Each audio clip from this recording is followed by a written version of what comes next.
नमस्कार मित्रों, मैं वंदना चौधरी आप सभी का स्वागत करती हूँ। आज हम पढ़ेंगे एनसीईआरटी के 7th क्लास के वसंत भाग 2 के पहले पाठ हम पंछी उन्मुक्त गगन की। ये जो कविता है, इसके जो कवि हैं वो हैं शिव मंगल सिंह सुमन।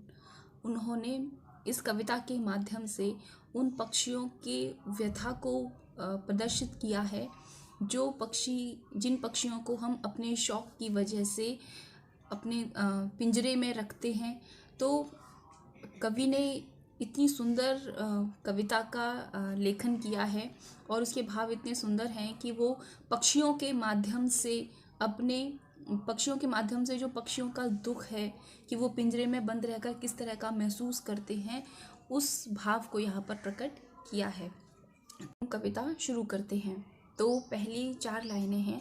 हम पंछी उन्मुक्त गगन के, पिंजरबद्ध न गा पाएंगे, कनक तीलियों से टकराकर पुलकित पंख टूट जाएंगे। यहाँ पर ये जो कवि ने 4 लाइनों में जो पक्षियों की जो व्यथा है उसको प्रदर्शित किया है। पक्षी कह रहे हैं कि हम पंछी उन्मुक्त गगन के। उन्मुक्त का मतलब होता है खुला हुआ और गगन का मतलब आकाश। ये पक्षी अपनी बात को कहते हुए कह रहे हैं कि हम जो पक्षी हैं वो खुले हुए आकाश में उड़ने वाले पक्षी हैं। हम पिंजरबद्ध न गा पाएंगे, लेकिन अगर आप हमको पिंजरे में बंद करके रख दोगे। ये पक्षियों की तरफ से एक मैसेज है या एक बात कही गई है। कवि ने इस बात को पक्षियों के माध्यम से कहा गया है कि हम जो पक्षी हैं वो खुले आकाश में उड़ने वाले पक्षी हैं। पिंजरबद्ध ना गा पाएंगे, हम पिंजरे में बंद होकर गा नहीं पाएंगे। यहाँ पर गाने का मतलब ये है कि जब पक्षी खुश होते हैं, चहचहाते हैं, तो वो खुद ही अपने वातावरण में उनकी आवाज़ें गूंजती रहती हैं, खुशी की उनकी चहचहाट गूंजती रहती है। लेकिन अगर हम पक्षियों को पिंजरे में बंद करके रख देंगे तो पक्षी कह रहे हैं कि हम पिंजरबद्ध न गा पाएंगे, हम पिंजरे में बंद होकर गा नहीं पाएंगे। कनक तीलियों से टकराकर पुलकित पंख टूट जाएंगे। और पक्षी यहाँ पर कह रहे हैं कि कनक तीलियाँ, कनक का मतलब होता है सोना और तीलियाँ का मतलब होता है एक तरीके का जो पिंजरा होता है, जो पिंजरे की जो लाइनें होती हैं, यहाँ पर उन तीलियों का मतलब उससे है कि कनक मान मतलब सोने के पिंजरे भी अगर हमारे लिए बना दो, हमको सोने के पिंजरे में भी बना दो, फिर भी हम उस पिंजरे को उसमें हम खुश नहीं रह पाएंगे। और कनक तीलियों से टकराकर हम उस सोने के पिंजरे से भी बाहर निकलने की कोशिश में पुलकित पंख टूट जाएंगे। जब हम फड़फड़ाएंगे तो हमारे जो पुलकित माने हमारे जो कोमल पंख हैं वो भी टूट जाएंगे। कहने का भाव यही है कि यहाँ पर पक्षी कहना चाहते हैं कि हमें तो खुले आकाश में उड़ना है, हम खुले आकाश में उड़कर गा सकते हैं, चहचहा सकते हैं, हम पिंजरे में बंद होना नहीं चाहते। और चाहे हमारे लिए कितने भी सोने के कितने भी पिंजरे बना दो, लेकिन हमको उसमें कोई भी खुशी नहीं है। नेक्स्ट 4 लाइन है। हम बहता जल पीने वाले, मर जाएंगे भूखे प्यासे, कहीं भली है कटुक निबोरी, कनक कटोरी की मैदा से। यहाँ पर पक्षी कहना चाहते हैं कि हम बहता जल पीने वाले, हम जो पक्षी हैं खुले आकाश में उड़ने वाले हैं, बहता जल पीने वाले हैं। हम ये पसंद नहीं करते कि कटोरी में पानी रख दिया वो पी लिया। हम तो ताज़ा पानी पीने वाले हैं, क्योंकि बहता हुआ जल नदियों का पक्षी इसी चीज़ को पसंद करते हैं कि वो उन्मुक्त होकर उड़ते रहें और बहते हुए जल को, ताज़ा जल को, पानी को पीते रहें। मर जाएंगे भूखे प्यासे। इन स्वर्ण श्रृंखलाओं में मतलब इन सोने के पिंजरे हैं जो भी हमारे लिए, हमारी सुख सुविधा के लिए जो इंसान हैं जो उसमें वहीं खाना रख देते हैं, वहीं पानी रख देते हैं, हमको मेहनत नहीं करने देते। तो कह रहे हैं कि हमें वो स्वर्ण श्रृंखलाएं नहीं चाहिए, हमें वो सोने के पिंजरे नहीं चाहिए। हम उसमें क्या होंगे, हम उसमें घुट घुट कर मर जाएंगे भूखे प्यासे, क्योंकि हमें ये पिंजर बंद होना हमें पसंद नहीं है। कहीं भली है कटुक निबोरी, कनक कटोरी की मैदा से। यहाँ पर पक्षी कह रहे हैं कि हमारी जब हम स्वच्छंद आकाश में उड़ेंगे तो हमको भले ही वहाँ पर कड़वी निबोरी, कटुक माने होता है कड़वी, चाहे भले ही हमें वहाँ पर खाने के लिए कड़वी निबोरी ही क्यों ना मिले, लेकिन वो कनक कटोरी की मैदा से लाख गुनी अच्छी है। कनक कटोरी का मतलब होता है सोने की कटोरी। अब सोने की कटोरी तो ज़रूरी नहीं है कि सोने की कटोरी हो, लेकिन कहने का भाव यही है कि ऐशो आराम की ज़िंदगी जो हमें पिंजरे में दी जाएगी, हमें वो चीज़ बिल्कुल भी पसंद नहीं है। चाहे भले ही हम स्वच्छंद रहकर हमें कड़वी निपोरी ही खानी पड़े, लेकिन वो हमें बहुत ज़्यादा पसंद है। नेक्स्ट है उम्मीद है आपको समझ में आ रहा होगा। अगर कोई भी प्रॉब्लम है तो आप लिख सकते हैं कमेंट बॉक्स में। नेक्स्ट है स्वर्ण श्रृंखला के बंधन में अपनी गति उड़ान सब भूले, बस सपनों में देख रहे हैं तरुकी फुनगी पर के झूले।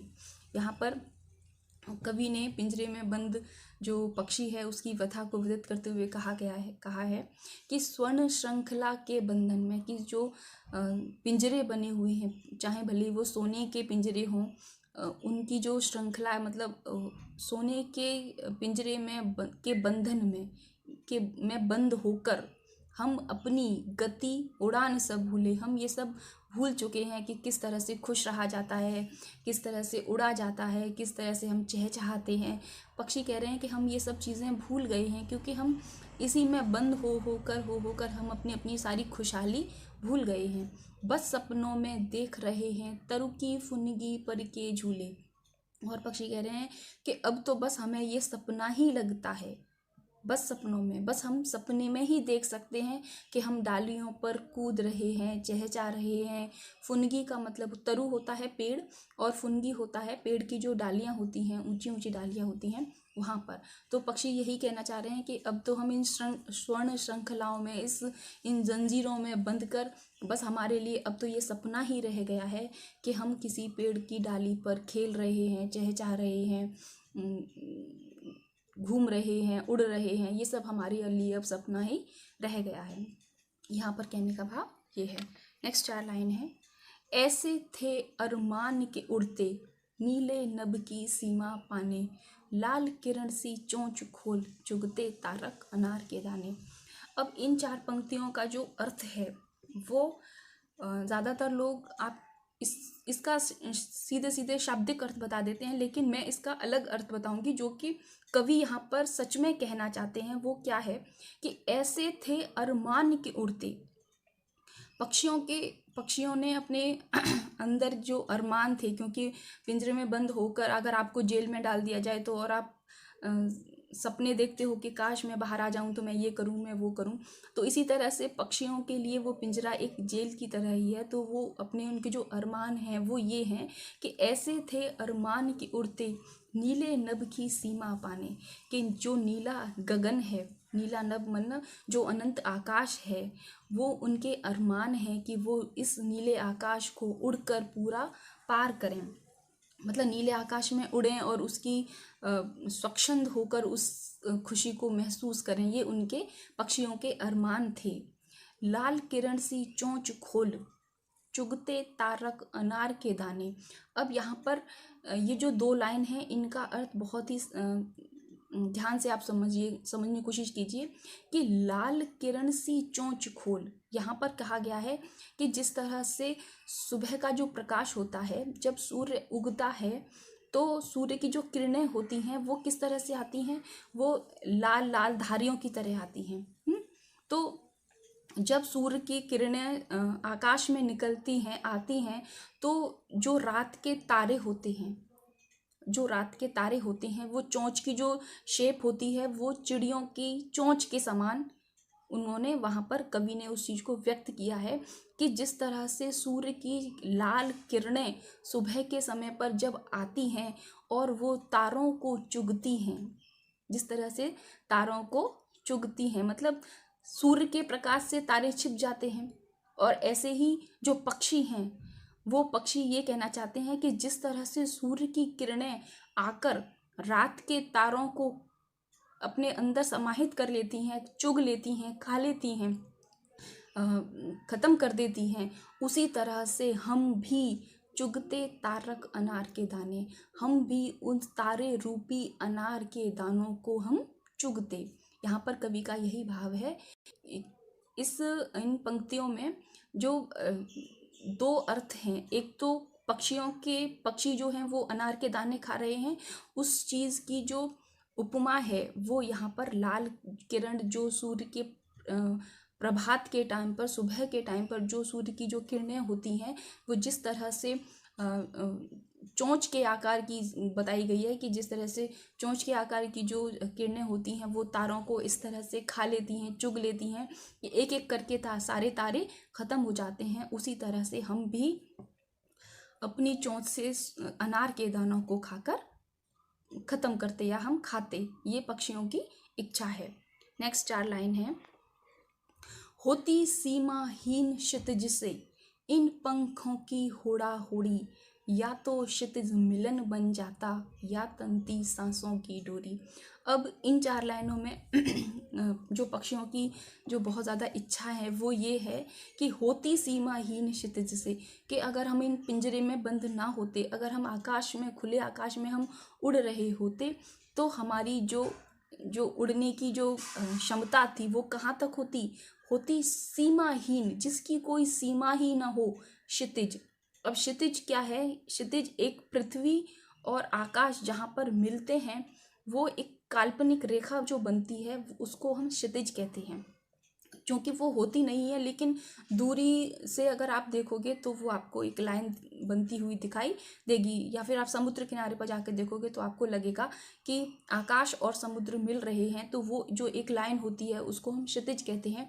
तो यहाँ पर पक्षी वही कहना चाहते हैं कि होती सीमाहीन क्षितिज से, कि अगर हम पिंजरे से बाहर होते, हम खुले आकाश में उड़ रहे होते, तो हम इतना उड़ते कि हम उस क्षितिज को भी सीमाहीन, जिसकी कोई सीमा नहीं है, जिसकी कोई सीमाहीन का मतलब होता है जैसे कि सीमा एक बाउंड्री होती है कि कोई भी चीज़ कहाँ जहाँ पर ख़त्म हो जाए तो वहाँ पर उसकी सीमा हो जाती है, लेकिन क्षितिज की तो कोई सीमा ही नहीं होती।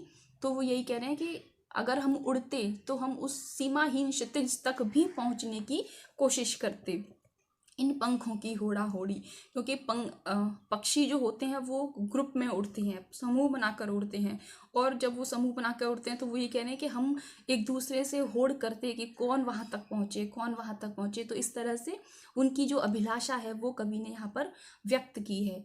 या तो क्षितिज मिलन बन जाता, या तो हम उस होड़ा होड़ में या खुशी के उसमें हम उस क्षितिज को प्राप्त कर लेते, या तंती सांसों की डोरी, या फिर हमारी इतनी ज़्यादा सांसें तन के मतलब फूल के हम वहीं पर ख़त्म हो जाते या मर जाते।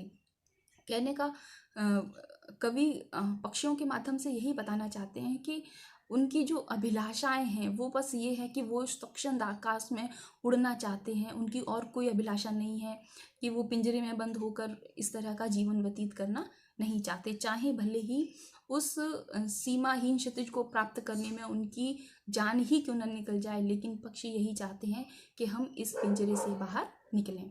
नेक्स्ट है, नीड़ न दो चाहे टहनी का, आश्रय चिन्ह भिन्न कर डालो, लेकिन पंख दिए हैं तो आकुल उड़ान में विघ्न न डालो। अब ये एक कटाक्ष संदेश है उन सभी मानवों के लिए जो कि पक्षियों को सिर्फ और सिर्फ अपने शौक के लिए पालते हैं, अपने ऐश्वर्य को दिखाने के लिए, अपने शौक को दिखाने के लिए।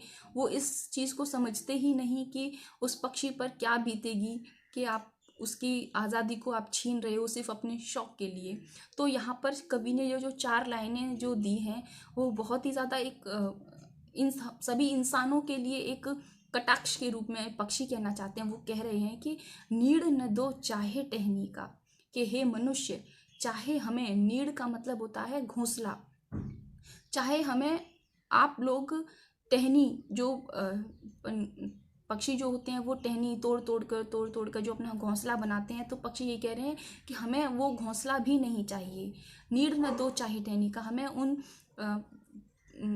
डालियों से बना हुआ हमें घोंसला भले ही मत दो, आश्रय छिन्न भिन्न कर डालो, और हमारा जहाँ घोंसला भी है उसको भी भले ही चाहे आप लोग सब तोड़ भी दो। उसको छिन्न भिन्न करने का मतलब चाहे उसको आप तोड़ भी दो, हमने जो आश्रय भी बनाए हैं, हमारे जो घोंसले भी हैं, चाहे आप उनको तोड़ दो, लेकिन पंख दिए हैं तो, लेकिन जब उस ईश्वर ने, उस परमात्मा ने जो हमको पंख दिए हैं उड़ने के लिए, आकुल उड़ान में विघ्न न डालो।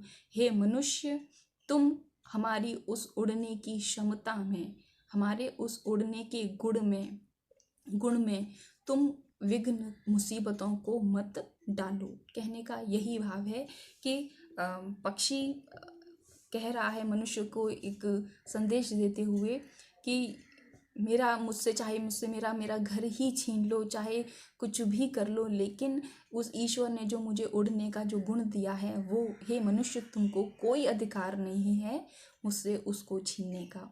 तो बहुत ही सुंदर कविता है जो शिवमंगल सिंह सुमन ने लिखी है, एक पक्षी के दर्द को समझते हुए और एक पक्षी के माध्यम से मानव जाति को संदेश देते हुए। तो उम्मीद है आपको ये समझ में आई होगी, और इसका सही अर्थ यही है जो मैंने कविताओं में बताया है। और फिर भी अगर आपको कोई भी डाउट है इसमें कि कोई भी आपको लग रहा है कि ये अर्थ इसका सही नहीं है, तो आप मुझे बता सकते हैं। किसी भी पोइम की समस्या आ रही है कि हमको ये वाली पोइम चाहिए, इसका अर्थ चाहिए, तो आप कमेंट बॉक्स में लिख सकते हैं। मैं पक्का उस पर वीडियो बनाऊंगी और आपकी समस्या को सॉल्व करूंगी। तो बहुत बहुत धन्यवाद। Thank you so much.